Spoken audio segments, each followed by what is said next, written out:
Jean. Jean le chapitre 14.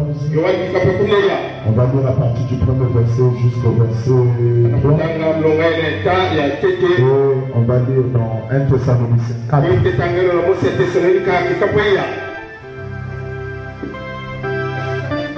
Que votre cœur ne se trouble pas. Croyez en Dieu et croyez en moi. Il y a plusieurs demeures dans la maison de mon Père. Si cela n'était pas, je vous l'aurais dit. Je vais vous préparer une place. Lorsque j'en serai allé, et que je vous préparerai une place, je reviendrai et je vous prendrai avec moi. Afin que là où je suis, vous soyez aussi. 1 Thessaloniciens 4, à partir du verset 13 jusqu'au verset 16. Nous ne voulons pas faire que vous soyez dans l'ignorance au sujet de ceux qui dorment, afin que vous ne vous affligez pas comme les autres qui n'ont point d'espérance. Car si nous croyons que Jésus est mort et qu'il est ressuscité, croyez aussi que Dieu ramènera par Jésus et avec lui ceux qui sont morts. Voici en effet ce que nous déclarons d'après la parole du Seigneur. Nous le vivons. Restons pour l'avènement du Seigneur. Nous ne revancerons pas ceux qui sont morts. Car le Seigneur lui-même a un signal donné à la voix d'un archange, au son de la trompette, descendra du ciel, et les morts en Christ ressusciteront premièrement. Amen. C'est là où j'ai dit l'ordre de sa venue. C'est ce ordre qui se trouve dans 1 Corinthiens, le chapitre 4, le verset 7. On dit car le Seigneur lui-même a un signal donné à la voix d'un archange, au son de la trompette de Dieu, descendra du ciel, et les morts en Christ resteront premièrement. Vous voyez que Dieu respecte son ordre. Et je veux parler, vous pouvez vous asseoir s'il vous plaît. Je vais parler de l'ordre de sa venue. Mais vous voyez que, en parlant de l'ordre, j'aime bien que tout soit en ordre. Amen. J'aime bien que tout soit en ordre. Je pourrais commencer directement dans le livre de 1 Thessaloniciens. Malheureusement, quand j'ai regardé les prédications de YouTube, le dimanche, nous avons parlé de la voix de l'archange. Ça a été très bien. Et ça a été très bénissant. Mais j'ai vu que j'ai parlé de quelque chose. Mais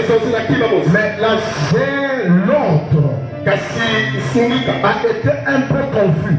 C'est pourquoi j'ai bien voulu revenir un peu pour mettre l'ordre dans ce que j'avais dit. Et par la grâce de Dieu, ceux qui saisissent, ceux qui écoutent les prédications, vous allez comprendre cela.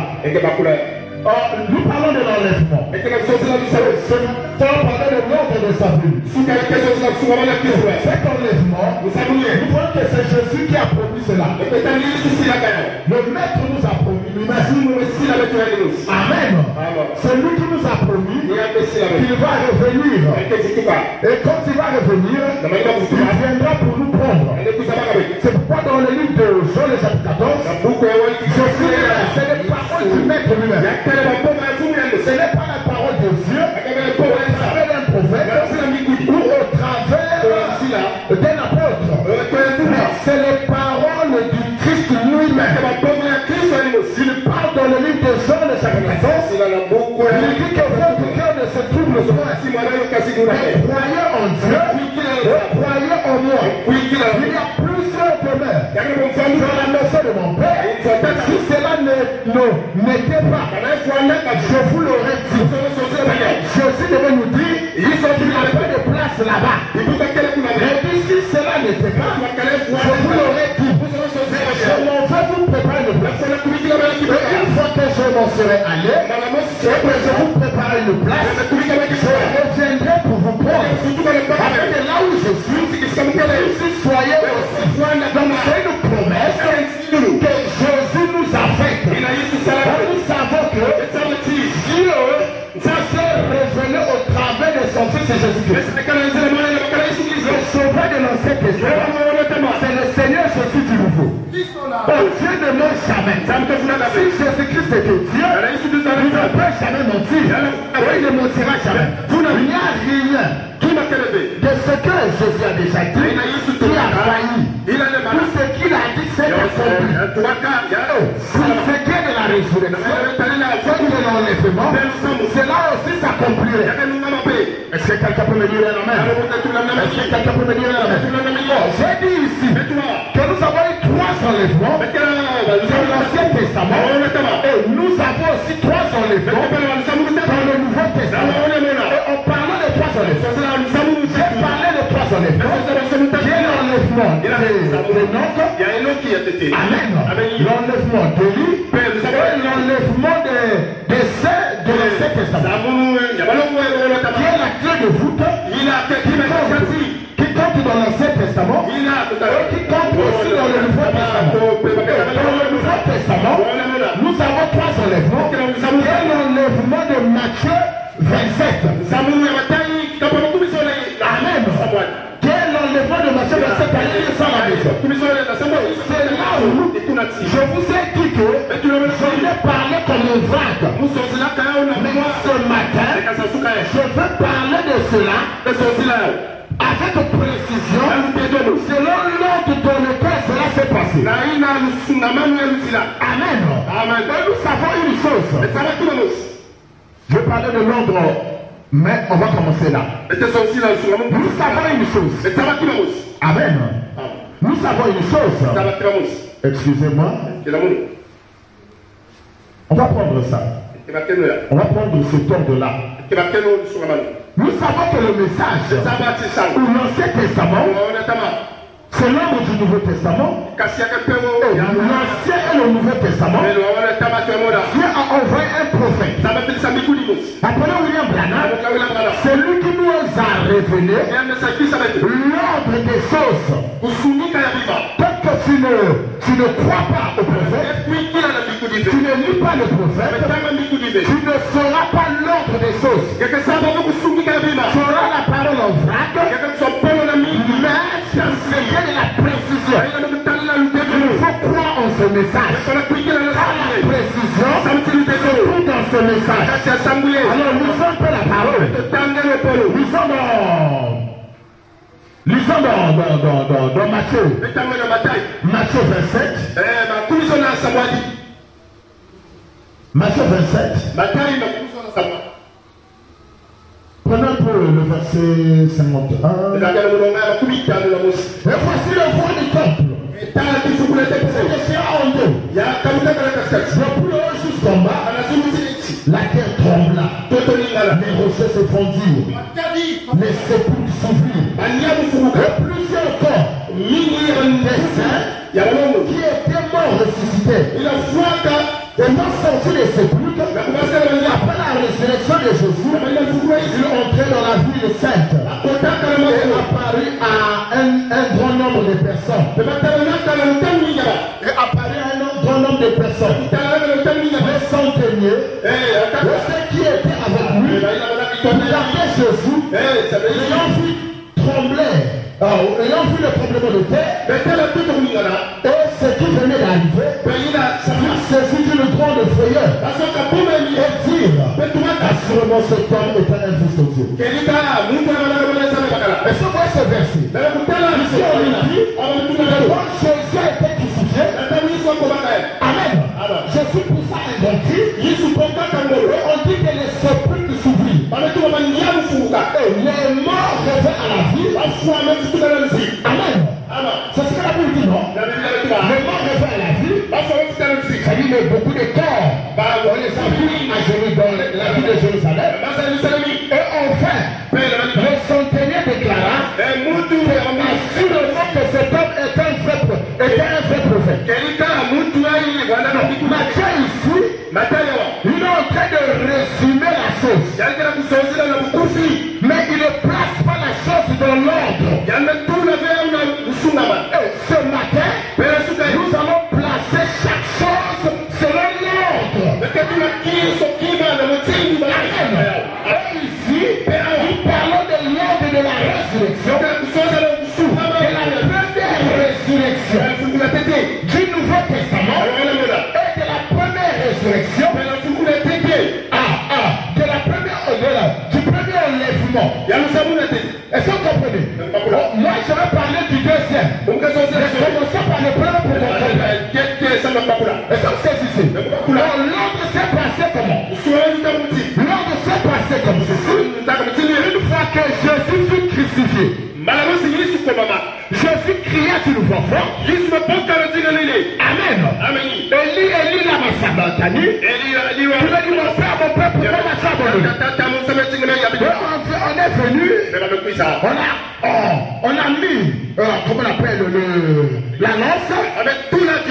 Et puis ce qui s'est passé, Jésus n'est pas mort par la lance romaine. Mais Jésus est mort par le chagrin. Quand il a vu que ces gens-là, quand ils ont eu faim, j'ai multiplié les pains, ils ont mangé. Comme ça, ils ont été malades. J'ai prié pour eux, ils ont été guéris. J'ai fait du bien. Et regarde comment ils sont en train de me traiter. C'est ce chagrin-là qui l'a tué. Quand Jésus meurt. Amen. Ici, on montre comme si tout ça s'est fait le même jour, le même heure. Quand Jésus est mort, on l'a amené dans le sépulcre. Une fois qu'il était dans le sépulcre, la Bible dit qu'il a fait du Jésus a fait 3 jours dans la tombe, non? Dans les 3 jours qu'il a fait dans la tombe, Jésus n'est pas parti se reposer. Mais il est allé dans les séjours des morts. C'est là où partaient les morts. Amen. Parce que toute personne qui mourait, il partait à la 5e dimension, qui est qu'on appelait communément le paradis. Pourquoi le paradis? Parce que la 5e dimension avait 2 compartiments. Il y avait le compartiment des sauvés et il y avait le compartiment des perdus. Est-ce que vous comprenez? Mais tout ceci, c'était la 5e dimension. Amen. C'était la 5e dimension. Tout ça, c'était la 5e dimension. C'est là où je vais arriver. Je vais placer ça dans l'ordre. Amen. La puissance de la résurrection. Vous êtes bien enseigné. Quand vous parlez, il faut parler avec précision. Parce que votre pasteur aime la précision. Je dis, une fois que Jésus est mort, quand il est descendu, il est venu prêcher aux âmes perdues. Vous me suivez? Mais quand il est venu, amen, il est descendu, le diable attendait Jésus. Parce qu'il se disait, cet homme a fait beaucoup de choses sur la terre. Lui aussi, je vais le récupérer. Le garder comme j'ai gardé les saints. Tous les saints qui nous aident, lui venait ici dans le séjour de mort. Et ça, vous comprenez cela? Mais quand Jésus est venu, il a prêché à ces âmes-là. Il a pris Satan la joie qui voulait pas. Le gars est parti tomber là-bas. Il a récupéré le cœur de séjour de mort. Il est descendu. Il a prêché aux âmes qui étaient en prison. Il est perdu. Il ne croyait pas. Moi, je devais faire. Je suis là. Quand vous n'avez pas cru en moi, vous n'avez pas cru au prophète, vous allez rester ici. Suivez-moi très bien. Suivez-moi très bien. C'est là où je vais donner la précision. Amen. Il a pris maintenant ceux-là. Mais sauvés. En réalité, c'est pas ici que la chose a été criée. Non. Quand il les a pris, les âmes qui étaient ici, il les a menés à la 5e dimension. Puis il est ici la terre.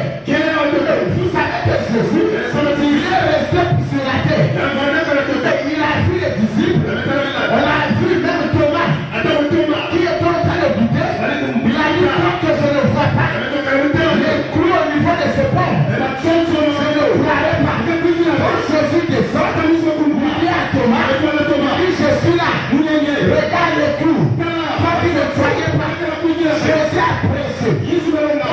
péché est resté sur la terre.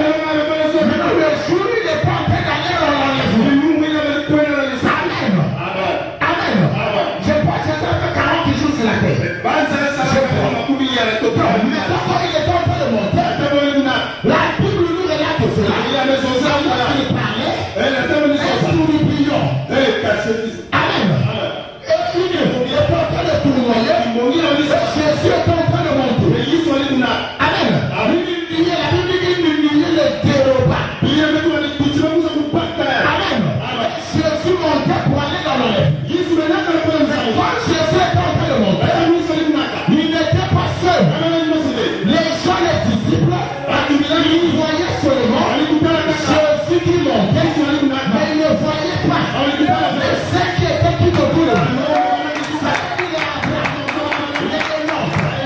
tous ces scènes-là, toutes ces personnes qui à la parole, montaient avec Jésus. Quand ils étaient en train de monter, Frère Branham explique ça.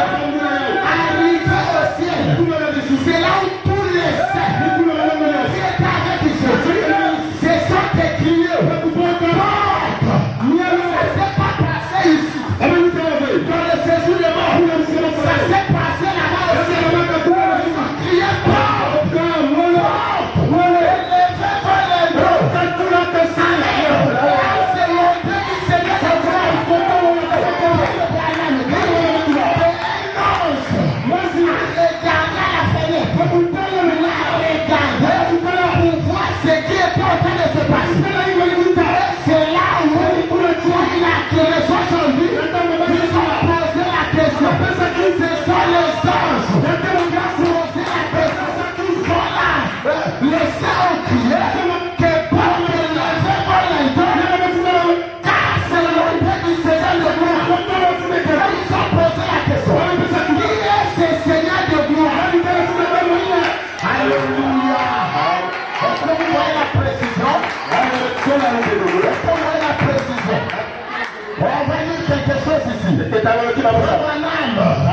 J'aime bien le prophète. C'est moi.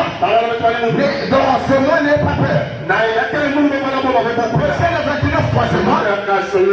1960. Il est monté jusqu'au rempart. Il est monté jusqu'au rempart de la gloire. C'est pas quand il est descendu dans les réserves. C'est dans les enfers dans la 5e dimension. Mais là seulement ils étaient en train de monter. Il a monté au rempart de la gloire. Il a continué à dépasser la lune et les étoiles. Lors de sa résurrection, le prophète dit que lorsqu'il est arrivé là-bas en haut, peut-être que lui et les saints de l'Ancien Testament en route vers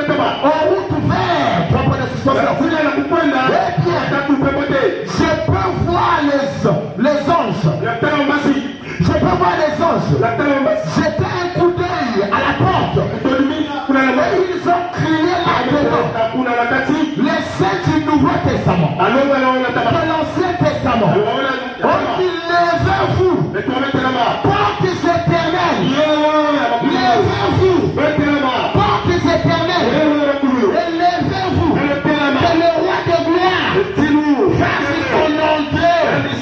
Et les anges derrière les portes ont demandé qui est ce roi de gloire qui fait son entrée. L'éternel des armées, puissant dans la bataille. Et ils ont appuyé sur le bouton et les grandes portes se sont ouvertes. Et Jésus et les saints de l'Ancien Testament ont descendu cette rue en vainqueur. Jusqu'au trône de Dieu. Et il a dit, les voici Père, tiens-toi à ma droite, jusqu'à ce que je fasse de tous tes ennemis ton marche-pied. Aujourd'hui, il est assis dans toute sa puissance et dans toute sa gloire. Veuillez sur la situation, exactement comme la vieille mère aigle. Amen. Amen. C'est là où, quand Jésus est allé là-bas, jusqu'à aujourd'hui, Jésus veille sur la situation. Quelle situation?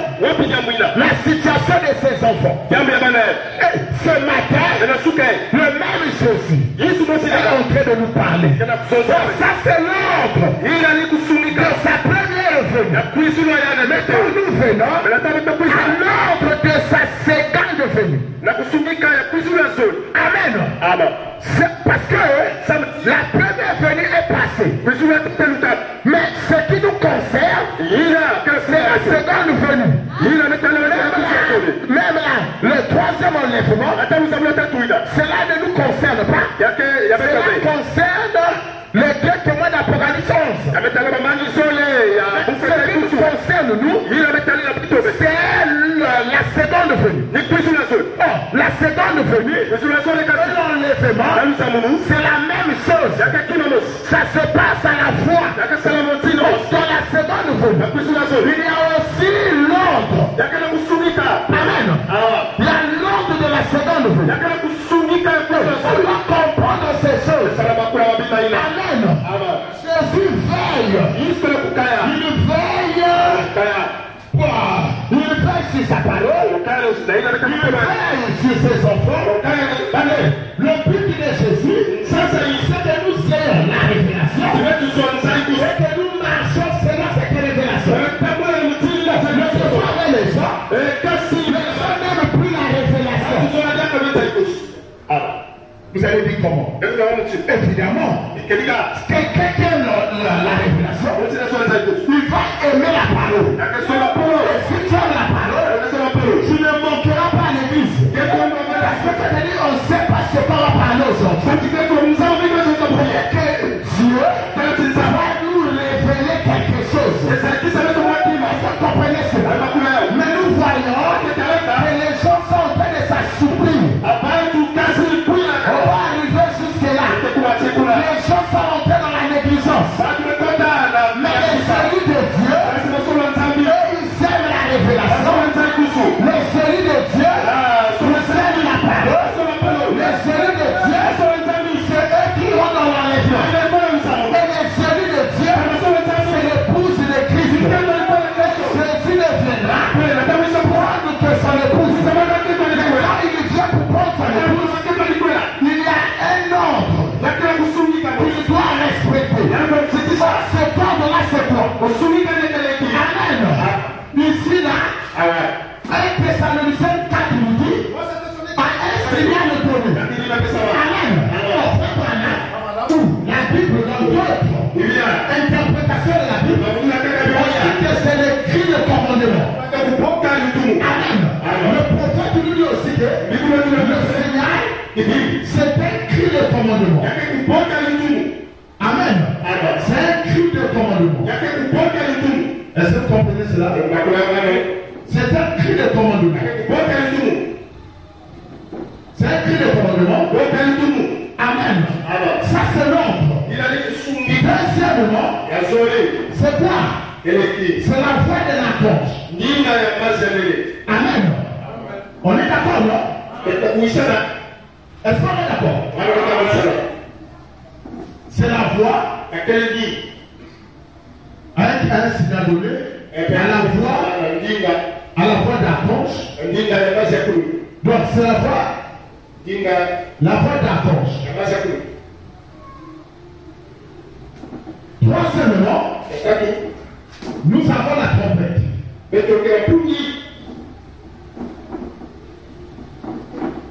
Amen. N'est-ce pas? Donc nous avons ces trois choses. Donc c'est ça l'ordre. C'est ça l'ordre de sa venue. Ça veut dire qu'il nous veut de la seconde venue de Christ. Amen. C'est l'ordre de la seconde venue de Christ. Quand nous parlons de l'ordre, j'ai parlé de la voix de la cause. Mais quand j'ai commencé à lire le prophète, j'ai continué à lire le prophète.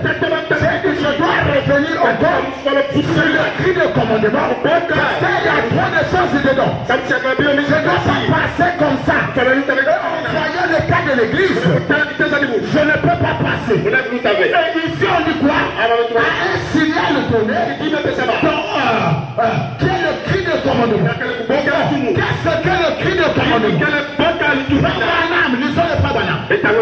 Lisons aussi son ordre. Donne l'ordre de sa venue. Amen. Fabanam donne l'ordre de sa venue. L'apostole enlèvement. Au paragraphe 129. Paragraphe 129. Il dit, je veux que vous remarquez cette grande chose qui arrive ici maintenant. Parce que cette histoire de l'ordre de sa venue a amené beaucoup de choses. C'est là où nous voyons même les gens qui disent que la seconde venue a déjà eu lieu. Pourquoi? Parce qu'ils ont faussé. Ils ont faussé l'ordre de son avenue. Est-ce que vous comprenez cela? Mais la seconde venue n'a pas encore eu lieu. Quand nous parlons de Dieu qui s'est manifesté au travers de son prophète, c'est la venue du Seigneur. Ce n'est pas la seconde venue du Seigneur. La seconde venue, c'est l'enlèvement. C'est quand il descend, et ses pieds ne touchent pas la terre. Est-ce que vous comprenez cela? Mais or, Thessaloniciens 4, déjà entré en vigueur.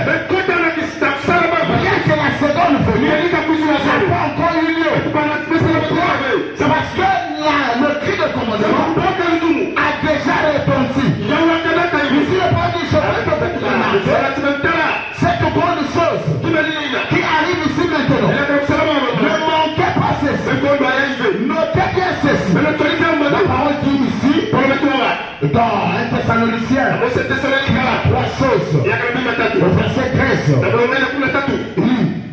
qu'il y a trois choses qui doivent arriver avant que le Seigneur lui-même apparaisse. Avant que le Seigneur descende pour prendre son épouse dans l'enlèvement, il y a combien de choses qui doivent arriver? Il y a trois choses qui doivent arriver, qui apparaissent.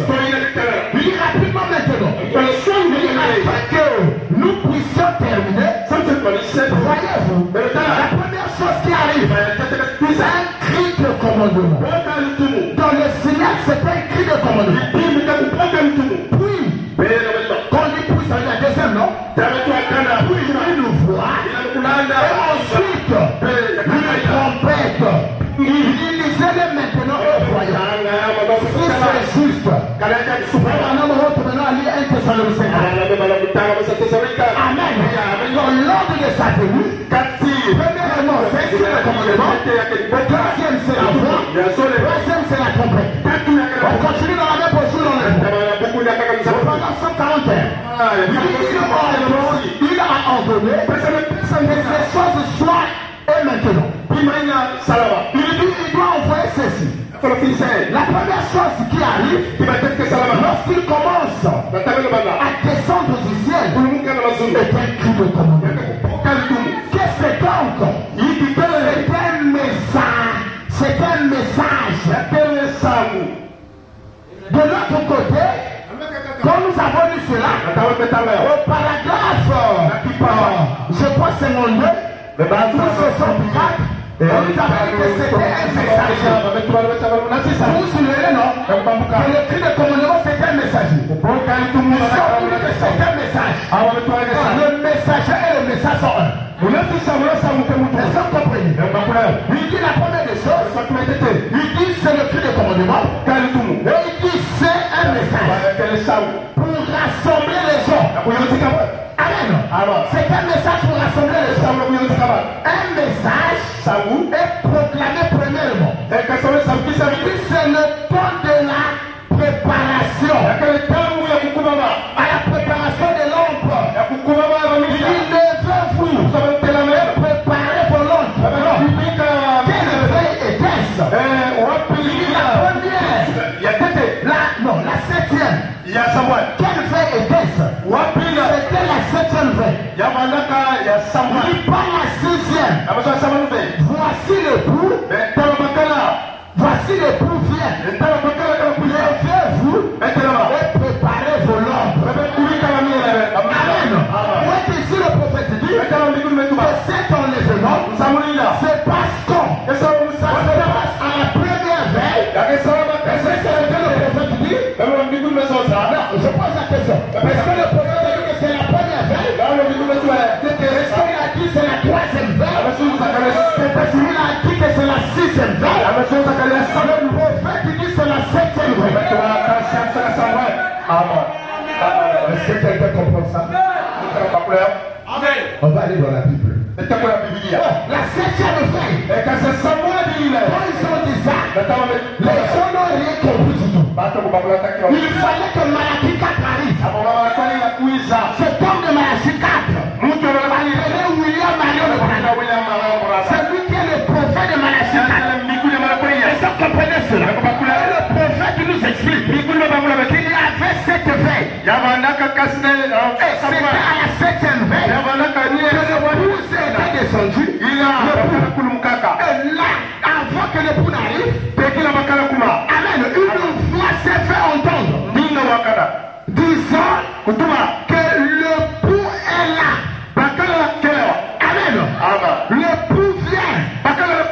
Donc vous allez à sa rencontre. Il parlait à qui? Il parlait aux 10 vierges. Amen. Il parlait aux 10 vierges. Nous pas d'abord dans les vierges. Dans les veilles. On parle des veilles. Nous venons dans le cépage de l'église. Nous voyons que Jésus ne pouvait pas venir dans la première veille. Ça veut dire l'âge de Paul. Il ne pouvait pas venir dans l'âge de Martin de Colombo, le Martin de Wesley. Est-ce que vous comprenez? Il doit venir dans l'âge de Malachi 4. C'est pourquoi quand nous comptons les âges, nous avons 7 âges. Et le 7e âge, c'est l'âge de la Odyssée. Quel âge dans lequel nous vivons? Et c'est dans cet âge ici que le pouls, le Seigneur Jésus, doit venir pour prendre son épouse. Il doit venir pour prendre son épouse. Amen. Et il viendra prendre quelle épouse? Pas une épouse qui dort. Pas une épouse qui est dans la paresse. Pas une épouse qui est dans la mondanité. Jésus cherche une épouse qui tâche, ni rien de semblable. Cette épouse est préparée. Qu'est-ce qui prépare cette épouse? C'est le cri de commandement. Il réveille l'épouse et son nom. Qu'est-ce que le cri de commandement? Le cri de commandement, c'est le message. Le message prêché par William Marion Branham. C'est ça le cri de commandement. Oh, ce message, nous savons les choses dans les jours, mais c'est en train de nous préparer. Amen. Pour faire quoi? Il nous prépare afin d'aller dans l'enlèvement. Il nous prépare pour faire quoi? Pour aller dans l'enlèvement. Mais faites très attention. Parce que dans cet enlèvement, qui va à l'enlèvement? Qui a été réveillé? Ce sont les vierges.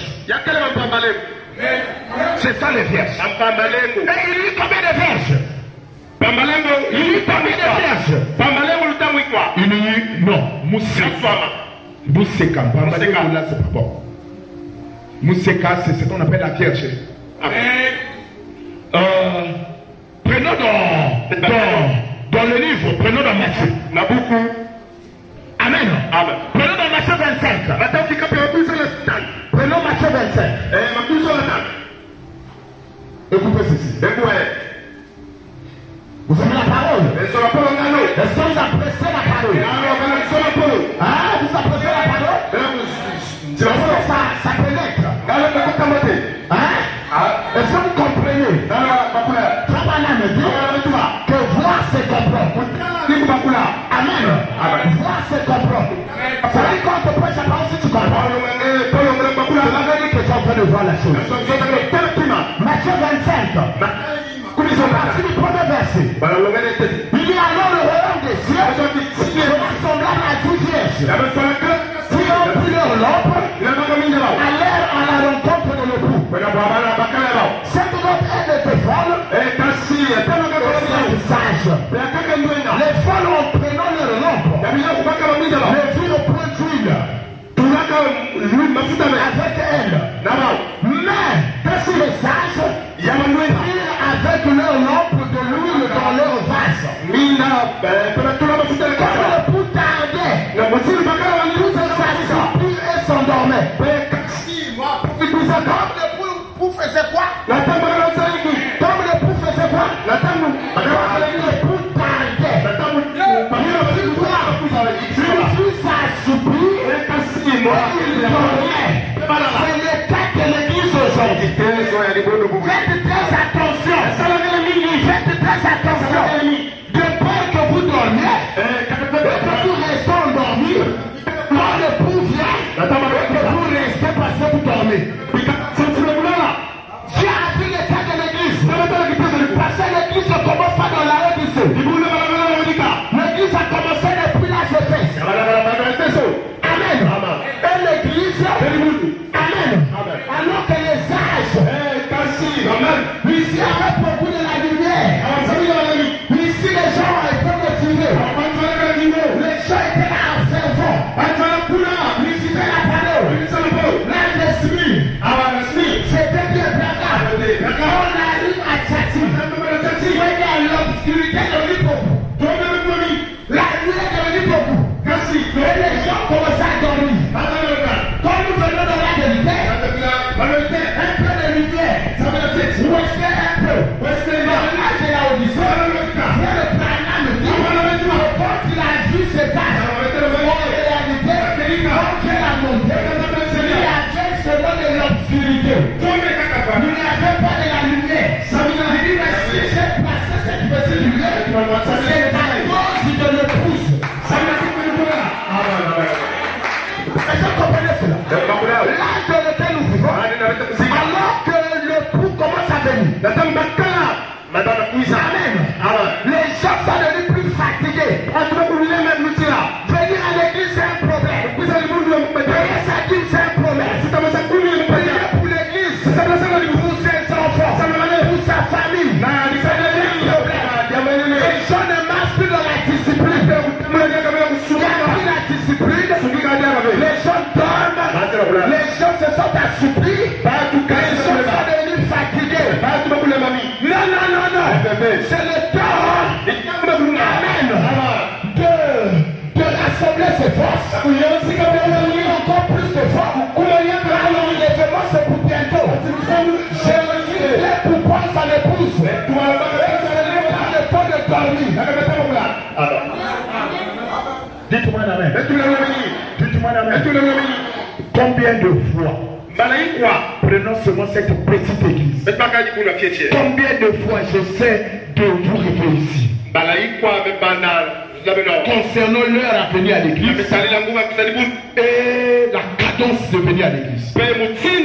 On parle, c'est comme si on parle pas. On parle, c'est comme si on parle.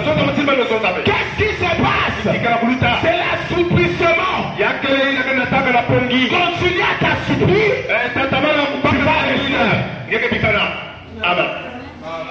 Ce n'est pas le temps de s'assouplir. De faire encore plus d'efforts. Car notre époux, notre Seigneur, vient bientôt. Je devais écouter un amen. Je devais écouter un amen. Mais quand notre Seigneur vient, il vient prendre qui? Il vient prendre la Vierge. Il lui dit Vierge. Amen. Il lui dit Vierge. Et quand je parle, tu dois regarder. Est-ce que toi tu es vierge? Parce que le Seigneur ne vient prendre que l'épouse. Pas une épouse qui est déjà mariée avec quelqu'un d'autre, mais une épouse qui est vierge. Amen. Qui est sanctifiée. Qui est vierge, qui est sanctifiée. Amen. Oh, lisons le prophète. Seigneur, aide-moi à voir ça. Je crois que je veux voir ça. Prenons un peu, prenons question et réponse. Question et réponse sur la Genèse. Question et réponse sur la Genèse. Pressé le 29 7e mois.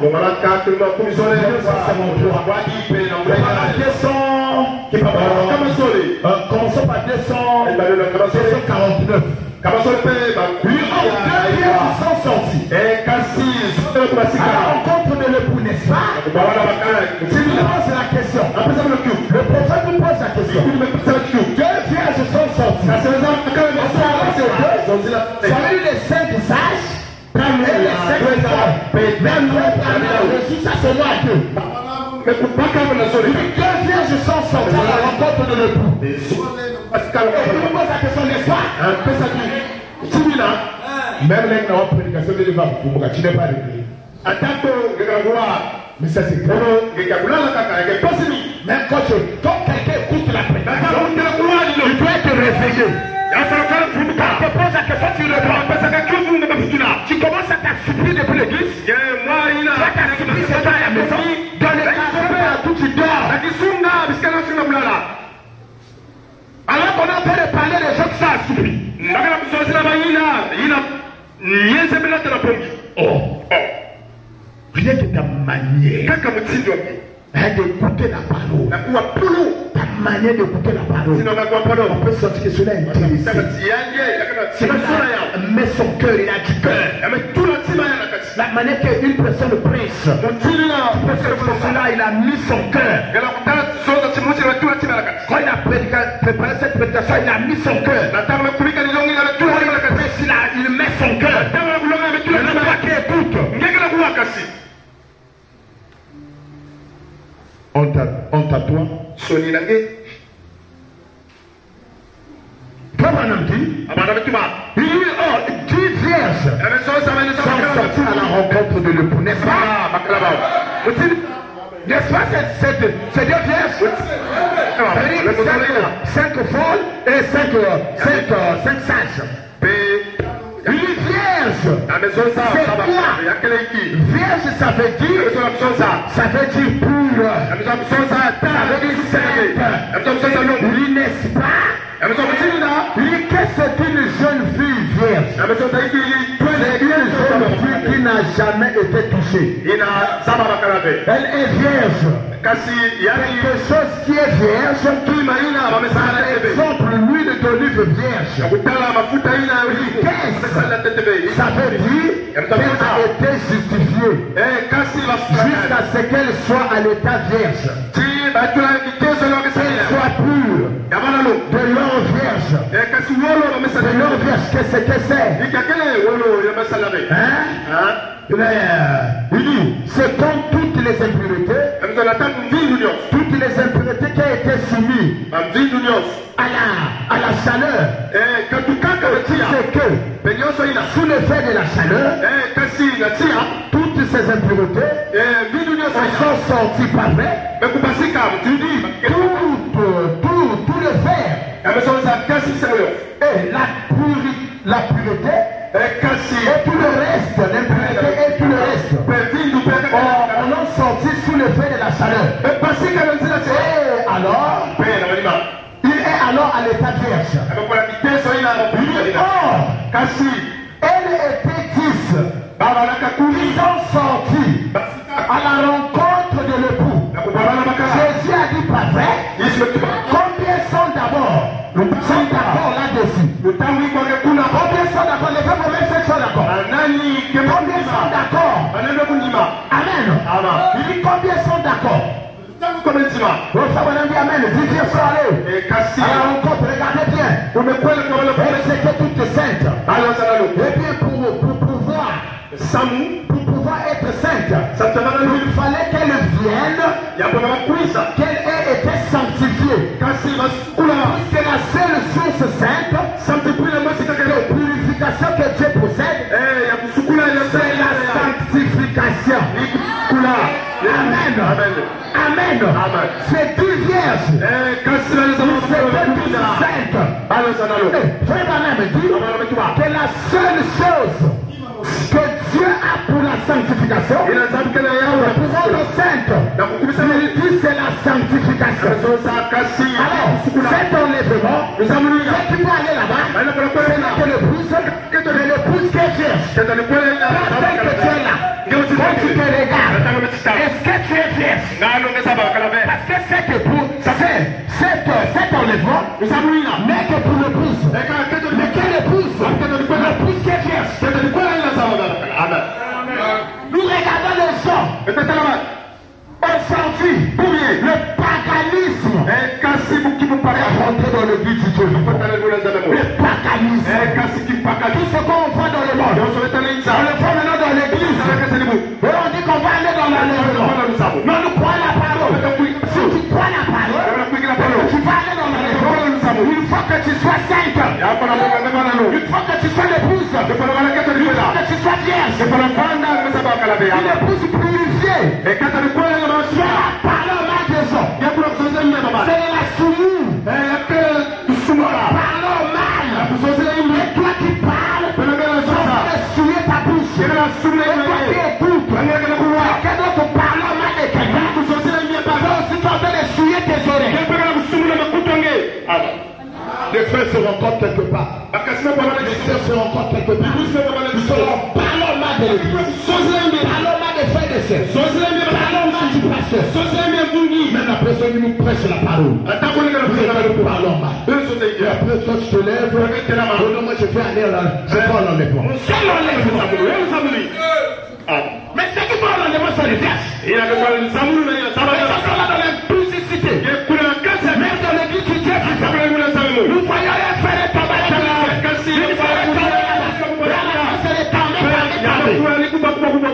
Qu'est-ce qui se passe? C'est de l'assouplissement.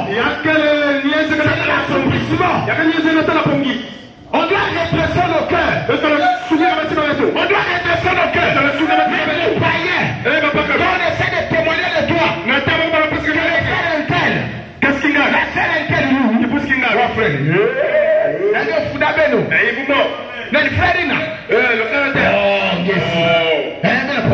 vous croyez que je connais, on connaît, mais ça va. Qu'est-ce qui se passe? C'est de l'assouplissement. C'est de l'assouplissement. C'est aussi de l'incrédulité. Tu es là.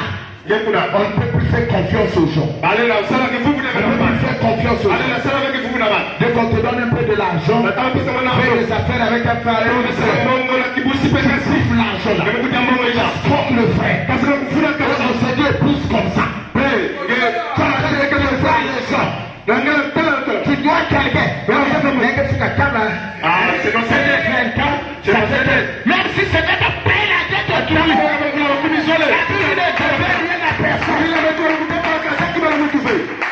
La personne a demandé, tu as fermé ton cœur jusqu'à ce que tu l'as laissé être content. Un jour, tu rendras de compte. Quand tu vas te demander, j'avais escroqué. Mais j'avais demandé pardon. Prépare ça. Il va te mettre l'argent au trou. Dis-moi la main, tu l'as mis. Un frère voleur. Cassez mon ami. Un frère voleur. Cassez mon ami. Un frère tricheur. Cassez là. Qu'est-ce que ça veut dire? Un frère impudique. Cassez là. Une sœur colérique. Cassez qui pousse qui est une sœur qui pousse qui est elle est en train de parler un mauvais cœur. Il y avait la personne qui l'a mis. Tu as la manière de parler la gueule. Comment est-ce que ma femme peut parler comme ça? C'est un problème. Mais c'est un problème. Connais quand même parler. Pourquoi la vitesse? Ça veut dire qu'il marque. Tu deviens comme un moteur. C'est un moteur qui est en train de tourner. ça c'est quoi? C'est des gens qui viennent à l'église et qui ont écouté le cri de commandement. Parce que le cri de commandement, c'est le cri de rassemblement. Il y a ce message. Vous savez, venir dans ce message. Écoutez le cri de commandement. Tu continues à dormir. Dormir dans la colère. Dormir dans l'escroc. Dormir dans le mensonge. Une sœur qui peut laisser.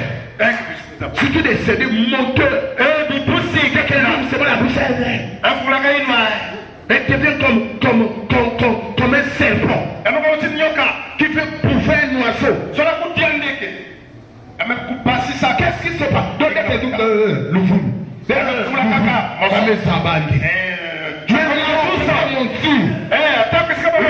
Pousse à mentir.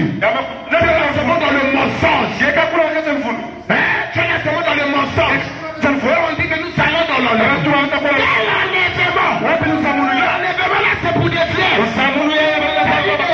Des hommes sanctifiés. Dites-moi la main. Dites-moi la main. Les hommes et les femmes sanctifiés.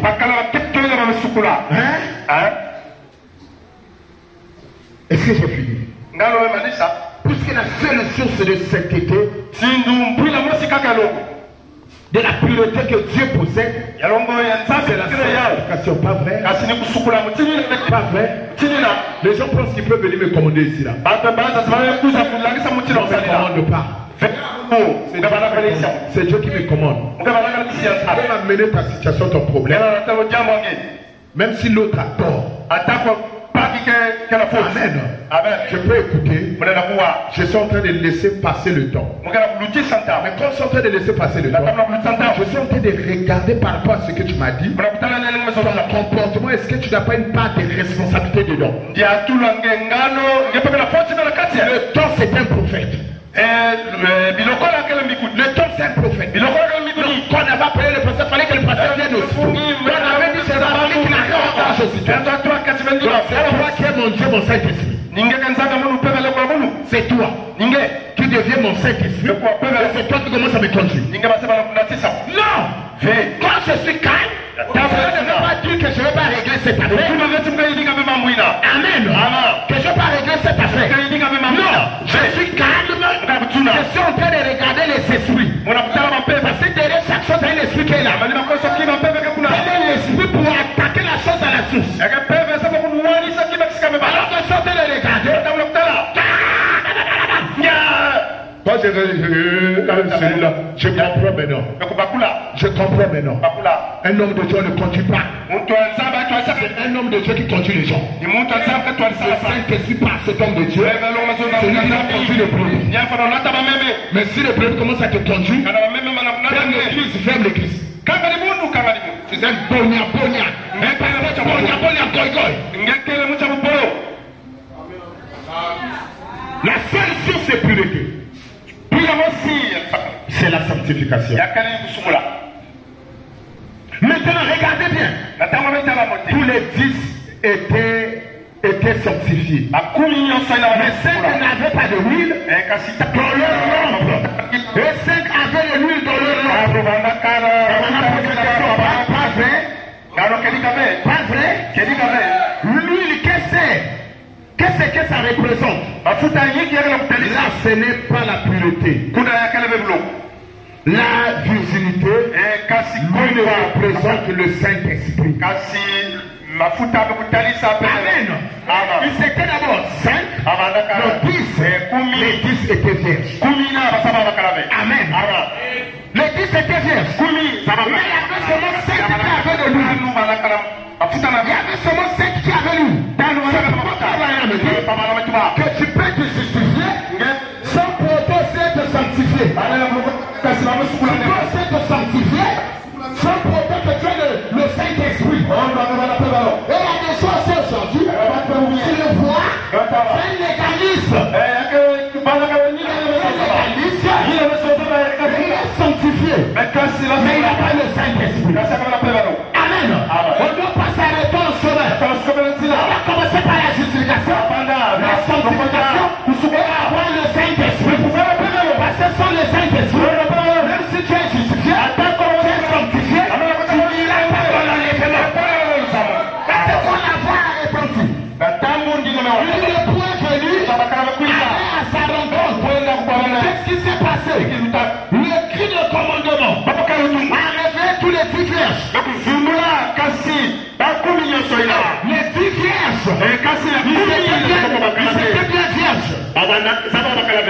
avait que 5 qui avaient l'huile dans leur lampe.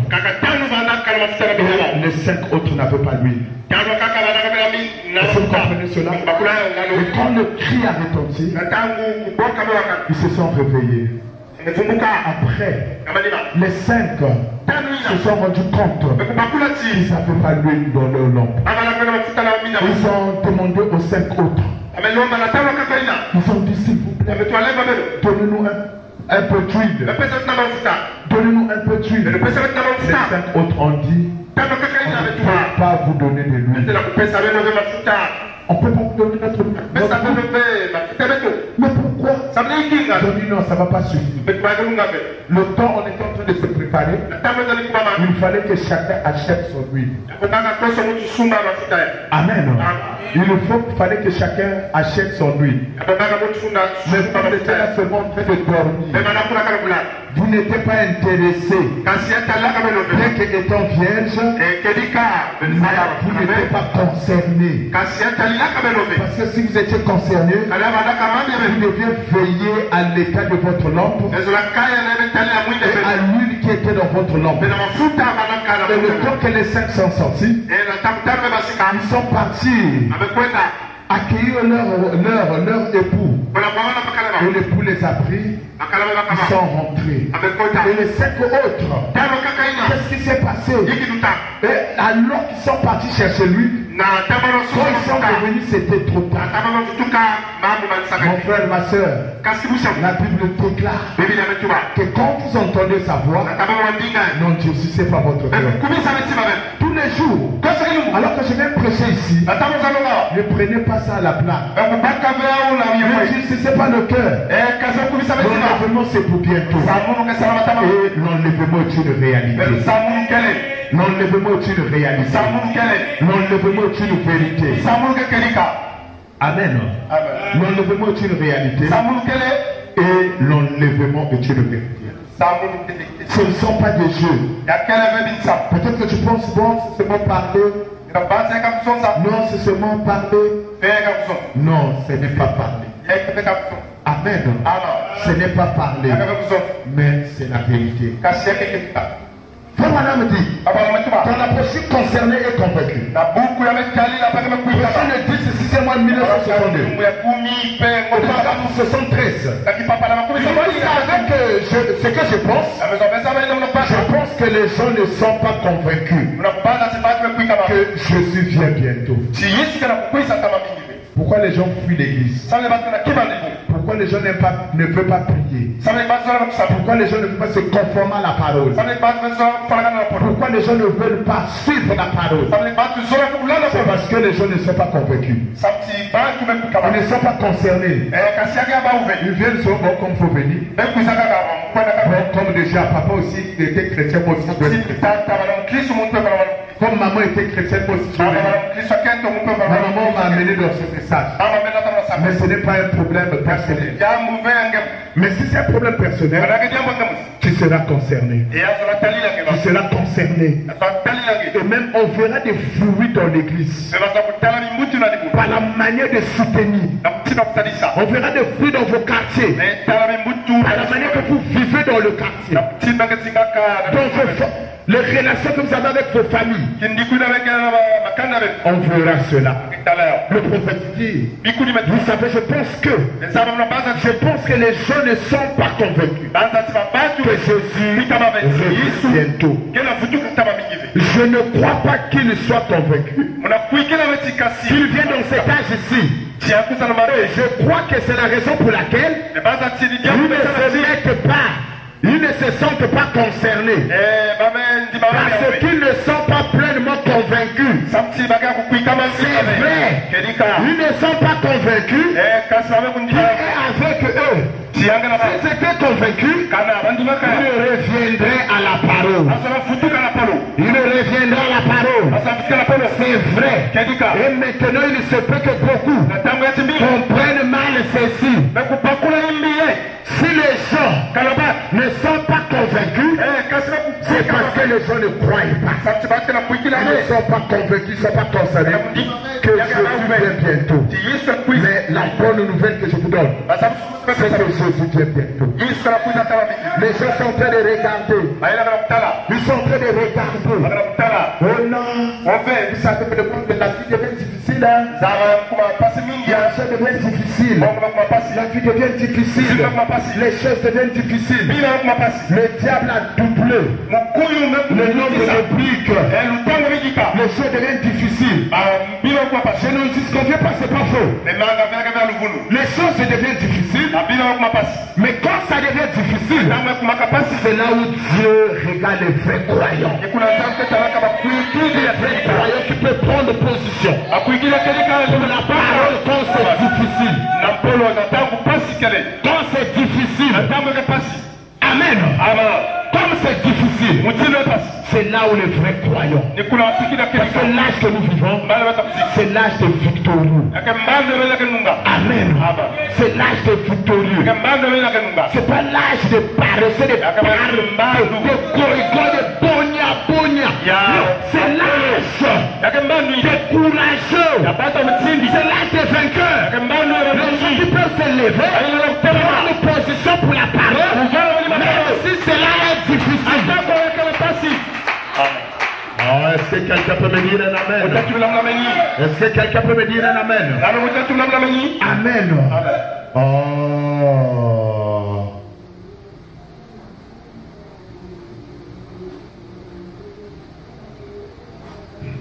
Je vais dire quelque chose ici. Amen. Vous aimez la parole, non? Seigneur, aide-moi à voir ça. Alléluia, que Dieu soit loué. Ici la Bible nous dit, dans le livre de Romains, Romains le chapitre 14, verset 16. Non, Romains 14, 7. Où en effet, nul de nous ne vit pour lui-même. Et nul ne meurt pour lui-même. Car si nous vivons pour le Seigneur. Si nous mourons pour le Seigneur. Ça soit donc que nous vivions, soit que nous mourons, nous sommes au Seigneur. Christ est mort, et il a vaincu afin de dominer sur la mort et sur les morts et sur les vivants. Qu'est-ce que vous mon conseil ce matin? Qu'il y ait que ça soit difficile. Vie pour le Seigneur. C'est-à-dire vie pour le Seigneur. Que l'on vive, que l'on meurt, vivons pour le Seigneur. Si on va mourir, vivons pour le Seigneur. Amen. Faisons tout. En nous conformant au Seigneur. Que l'on vive ou que l'on meurt, comptons sur lui. Amen. Comptez sur lui que l'on meurt. Tant que durer le combat, que l'on vive ou que l'on meure. Comptez sur lui tout est là. Comptez sur lui. Honneur tant que durer le combat, que l'on vive ou que l'on meure. Comptez sur lui tout est là. Mon frère, ma soeur, que cela ne soit pas le verset sur le dos d'un canard. Mais ici présent, dans cette assemblée, est en train de jouer ta vie. Tu es en train de jouer ta vie. Tu es en train de jouer ta vie. Si tu peux être convaincu, concerné, changer ta vie, c'est-à-dire dans ton cœur. Tout commence par le cœur. Si dans ton cœur, là où tu es assis, tu peux te dire, Seigneur, je crois à l'enlèvement. Je crois que tu viendras nous prendre. Seigneur, je vais changer ma manière de vivre. Je vais changer ma manière de faire. Je vais changer. Seigneur, je vais changer mon cœur. Toi qui as la haine. haine, dès que tu vois une sœur qui est bien habillée, lui aussi, c'est de la haine. Dès que tu vois une frère faire une sœur qui fait quelque chose, qu'est-ce qu'il veut montrer? Il ne veut rien montrer. C'est ton cœur qui a la haine. Tu dois arranger ton cœur. Tu ne peux pas avoir quelqu'un prévu. Quand tu vois un frère, une sœur qui est prévu, dans la joie d'être content, tu vas dire, qu'est-ce qu'il veut montrer? Parce que ça c'est la bénédiction de Dieu. Tout ça c'est de la haine. Je ne veux pas que Dieu puisse élever quelqu'un d'autre. Je veux seulement que toi tu sois élevé. C'est pas une bonne chose. Toi qui as la haine, enlève cette haine-là que tu as pour les gens. Toi qui as l'orgueil, avec l'orgueil, tu te dis que tu dépasses tout le monde. C'est pas une bonne position. La Bible dit que Dieu résiste aux orgueilleux.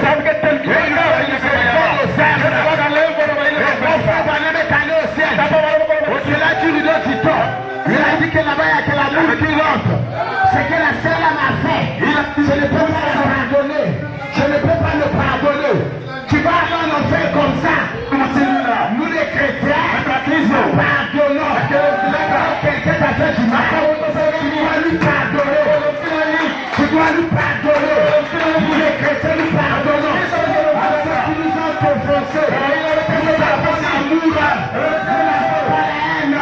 Nous pardonnons innocents. Nous n'avons pas l'orgueil. Nous avons l'humilité. Nous avons la tempérance. Nous avons la piété. Ne regrette pas. Dans les habitudes des gens du temps de la fête. La jour du dernier jour. Les gens seront priés. Ce que nous sommes en train de voir. Coupe les gens. Avec les machettes. La croix sous les salages de croix. Une personne dans la chair et la machette. Pour les procès, il y a beaucoup de choses qui se passent là. Tout ça, c'est des signes du temps de la fête. La Bible dit dans les derniers jours, les choses seront cruelles. Égoïste. Ça, moi, j'en suis témoin. Même dans les égoïstes. Qu'est-ce qui se passe? Nous allons dans l'enlèvement. Égoïste. Cruel. Intempérant. Même que la chose que tu peux faire passer.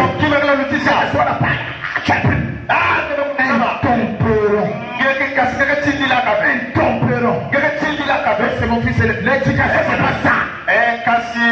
Les gens pensent que l'éducation, va crier sur les enfants.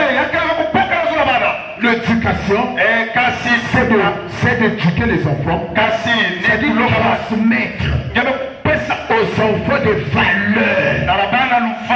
Quand tu vois que l'enfant est en train de faire quelque chose qui n'est pas des valeurs, amen. Si tu lui parles, c'est-à-dire dans la simplicité, dans le calme, et qu'il écoute tout qu'elle écoute, tu l'as éduqué. Depuis du fait, c'est pas ça. C'est lui que tu l'as éduqué. Ça ne veut pas dire que toi tu vas crier. C'est ça l'éducation. L'éducation, c'est transmettre les valeurs. Transmettre les valeurs dans la douceur. C'est quand ça persiste. Comme parent, tu peux lever la voix. Il dit que ne parlez pas la cicotte. Mais au premier abord, tu commences déjà à crier. Tu es intempérant. Tu es intempérant. Allez les dire, lisez-moi ce dictionnaire.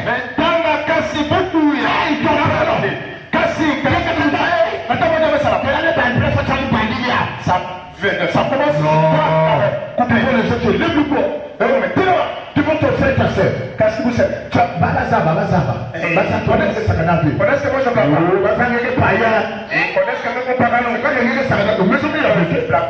Quand tu penses que tu vas avoir du succès, tu auras du succès, le fait que tu montres que tu es gangster, les frères qui sont mûrs, après là encore loin, tellement la tempérance, mais encore très loin, il y a la douceur. Mais quand tu parles avec un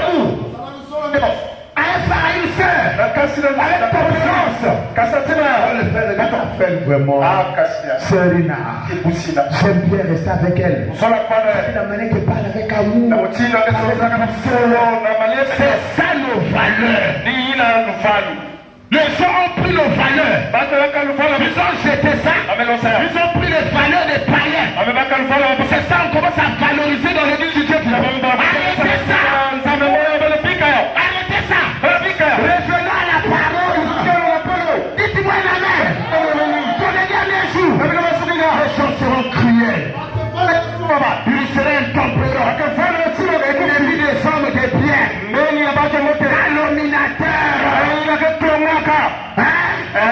Ils seront impolis à leurs parents. Papa parle toi aussi tu parles. Papa parle toi aussi tu parles. On s'arrête pas dans la main ça dans l'église. On commence à se comparer au pasteur.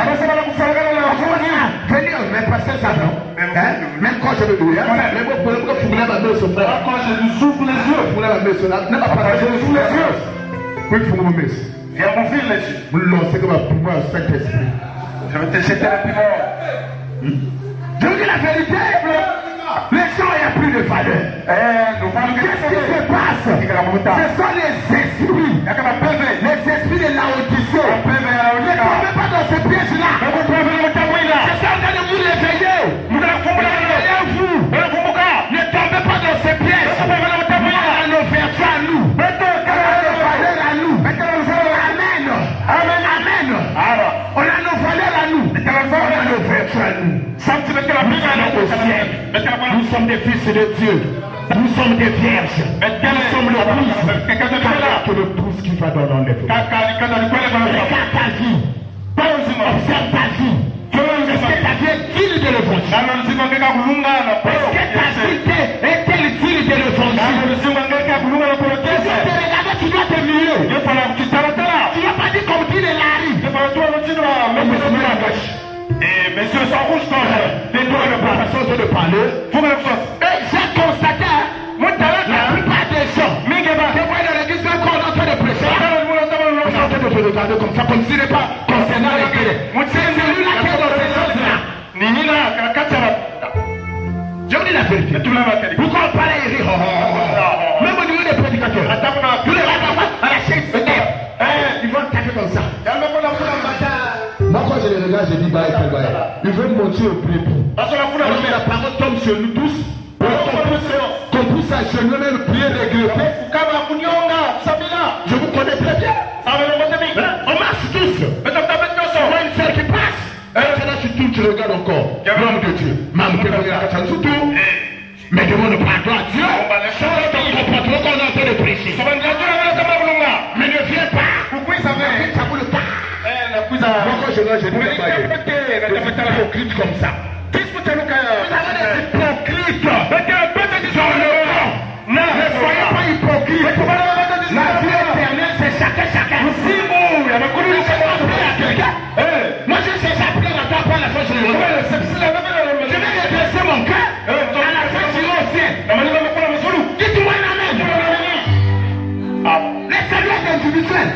C'est pour nous que personnel. Ce matin, Dieu parle à quelqu'un. Ce matin, Dieu est en train de parler à quelqu'un. Ta manière, ton attitude, déterminera ce que tu seras demain. Amen. Prenons frère Manam. Est-ce que vous aimez le prophète? Prenons frère Manam. Frère Manam dit ici, dans la prochaine, un prophète comme Moïse. Prêchez le 11 mois 1959. Notre soirée appartient à l'histoire. Moi j'ai dit notre matinée là appartient à l'histoire de demain. S'il y a un lendemain, tu peux quand tu commences les symphonies. C'est la dernière citation. Une avant-dernière, je dis ça comme c'est puis on va passer. Notre soirée appartient à l'histoire. L'histoire de demain. S'il y a un lendemain, notre attitude envers Christ ce soir. Moi je dis ce matin, pour être déterminé, c'est que nous serons dans l'histoire demain. Notre position de ce matin va déterminer ce que nous serons demain. Va déterminer ce que nous serons dans l'enlèvement. Dieu faisant sa promesse. Excusez-moi, 1956. Je n'aimerais pas dire que ce n'est pas des chrétiens. Nous n'avons aucun moyen de juger cela. Dieu est lui qui juge pour déterminer qui est chrétien et qui ne l'est pas. Et nous ne pouvons pas nous juger nous-mêmes. C'est lorsque nous pensons dans la balance, lorsque nous pensons dans la balance de Dieu, c'est-à-dire sa parole, et que nous voyons combien notre vie concorde avec ses exigences et notre désir vis-à-vis de cela, notre attitude vis-à-vis de ce qu'il nous exige. Ainsi, en voyant cela, je suis appelé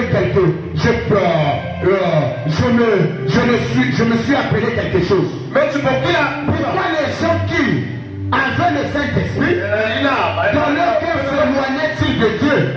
S'éloignaient-ils de Dieu? Oui, maintenant, premièrement, nous devons nous mettre à l'esprit ceci, que chaque parole de Dieu est vraie. Nous ne pouvons pas dire que la parole n'est pas vraie. Tout ce qui a été dit ici est vrai. Amen. Alors si tu te rends coupable de ce qui a été dit ici qui est vrai, c'est le temps de rectifier ton cœur. C'est le temps de s'agenouiller. C'est le temps de prendre la décision. C'est le temps de changer la discipline. Amen. C'est le temps d'être déterminé. Parce que la détermination, c'est ce qu'on peut faire et ce qu'on ne peut pas faire. On doit marcher selon la parole. C'est ce que nous devons faire. On doit abandonner la mondanité. C'est ce que nous ne devons pas faire. Amen. On doit marcher dans une vie pure. C'est ce qu'on doit faire. On doit abandonner l'impudicité, la douleur. On doit abandonner la convoitise. On doit abandonner les querelles. On doit abandonner les calomnies. C'est ce qu'on ne doit pas faire. C'est cela la discipline. Dites-moi la même. La discipline. La détermination. Amen. On a parlé de quoi le vendredi? On a parlé de quoi? La discipline personnelle. La discipline personnelle. Discipline personnelle. La discipline personnelle. Et la discipline, c'est quand nous prions. Amen. Nous avons une vie de prière disciplinée. C'est cela la discipline. Quand nous venons 30 minutes avant à l'église, c'est cela la discipline. Amen. Quand nous réunissons notre famille la nuit, nous prions le matin, c'est cela la discipline. Et un chrétien qui va dans l'enlèvement a une vie disciplinée. Si la parole te condamne, nous pas les yeux rouges. Non. Vous montrez au pasteur. Vous montrez à faire à une sœur. Le frère ne sera pas là. La sœur ne sera pas là. Le pasteur ne sera pas là. Le jeune va mourir là. Vous n'irez pas ensemble avec quelqu'un. Même ta femme ne sera pas avec toi. Ton mari aussi ne sera pas avec toi. Donc n'ouvre pas les yeux. Pour regarder à quelqu'un. Le salut est individuel. La révélation est personnelle. Amen. Amen.